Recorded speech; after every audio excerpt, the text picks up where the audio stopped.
Hello বন্ধুগণ, চলো আজকে আমরা বানাই ওয়াটার দিয়া।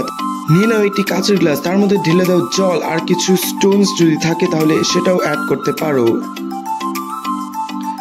তারপর নিয়ে নাও একটি ট্রান্সপারেন্ট প্লাস্টিক, সিজার দিয়ে সুন্দর করে চার কোনা করে মাঝে করে নাও একটি ছোট্ট একটি ফুটো। প্লাস্টিকটা কিন্তু একটু হার্ড ধরনের লাগবে, না হলে কিন্তু এটার ভেতরে লিকেজ হওয়ার সম্ভাবনা থাকতে পারে।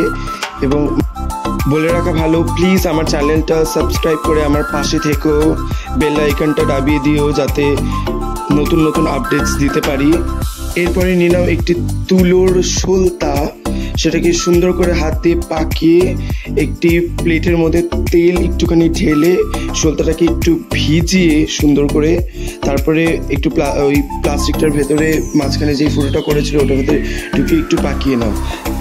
তারপর সেই পছন্দের মতো তোমাদের কাচের গ্লাসটিতে ওপরে একটুখানি 2 চামচ সর্ষের তেল বা সাদা তেল দিয়ে ওই সলতাটা ওপরে বসিয়ে দিয়ে তারপরে মাচিস দিয়ে কিংবা লাইটার দিয়ে জ্বালিয়ে দাও। দেখো কি ইন্টারেস্টিং এই Pradeep. Thank you so much. আসছি আরো নতুন ভিডিও নিয়ে, পাশে থেকো।